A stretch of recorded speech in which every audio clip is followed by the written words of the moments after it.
So we are going to go over mastering the art of real estate negotiation when it comes down to making an offer on a home.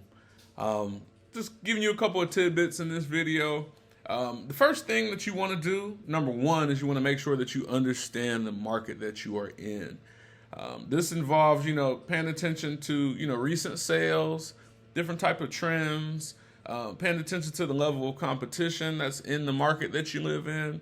For example, you want to pay attention. Is it a buyer's market right now? Are there a lot of homes for sale? Or is it a seller's market? Are there, a fewer number of homes that are for sale? So this is something that, things that you want to think about, in this process. Obviously, secondly, you want to get approved while you're doing this. Work with the lender that, is your choosing and you feel comfortable with. Thirdly, work with a skilled, real estate agent, whether it be myself or somebody that close to you. It's key that you have an agent because many people who are purchasing a home, there are a lot of facets of real estate that they do not understand. And having a realtor by your side can kind of like fill in the blanks where they need to be and kind of educate you on the whole process. If there's any questions or anything that you don't understand or terminology or anything like that. Four, what you want to do is you want to make sure that you make a strong initial offer when you find a home that you like. You don't want to really get into the whole situation where you're lowballing, a seller. You want to use data when you do make your offer. So take a look at your market conditions. Take a look at recent sales that are in that community that are also known as comps. For example, it could have been somebody a few doors down from the house that you were looking to buy. They might have sold their house 6 months ago and purchased it at a certain price. And, we'll go into that in another video, kind of breaking down comps. But these are things that, go into consideration when you're making an offer on a home.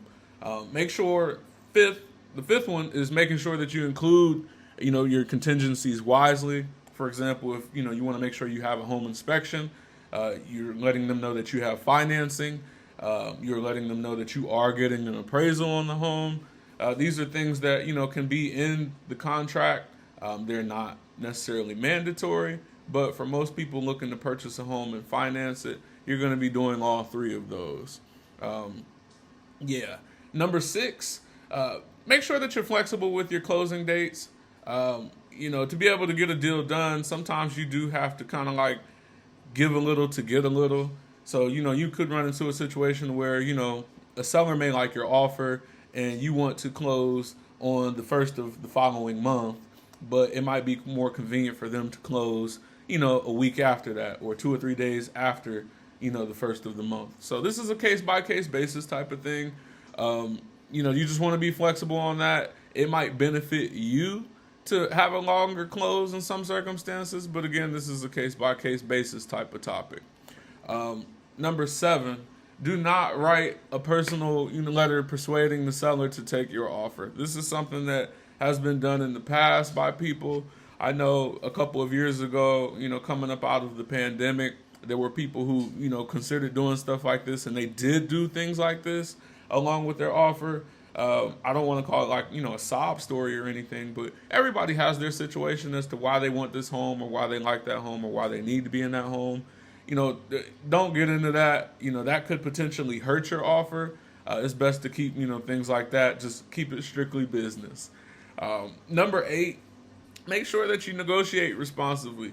Make sure that, you respond, in a timely manner when you're communicating with the seller or a seller's agent. It's important to have, keep dialogue flowing. Obviously, you don't want to have any conflict or, have any major disagreements while under contract. So, just be smart about that. In some cases, you should expect a counter offer on the offer that you originally made for the home. So this is something that does happen as well. Just, keep in mind of that. Number 9, make sure that you prioritize what matters most to you. I know I've spoken in other videos before talking about, making a list of things that you want and the things that you absolutely need. It's important. So, when in art of negotiation, there might be some things that, you might need, or you might want the seller to repair something. and before you move in, or you might be asking for some type of a concession from the seller. So these are things that can be put in the offer contract. It's not mandatory, but they do happen, and you just want to like keep that in mind of what's important to you, and like what is a priority to you and what is not as important to you. Number 10, again, don't let your emotions get the best of you. We understand as real estate agents that this is a very big investment for you. And if you've ever purchased a home before, you understand how, emotionally things can get heated while you're under contract. Well, I won't say heated, but, they can be charged, for lack of a better word. So just you want to make sure that you stay calm and rational. You don't want to make any decisions strictly out of emotion that you might regret. So this is just something to take with a grain of salt as well. Step 11, lastly, make sure that you prepare for a plan B.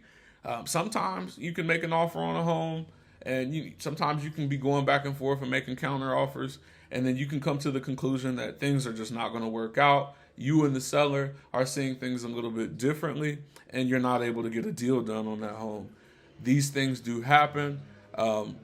It's realistic to expect, things to not always go the right way the first time.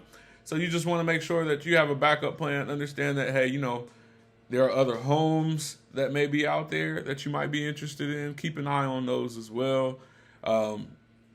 Yeah.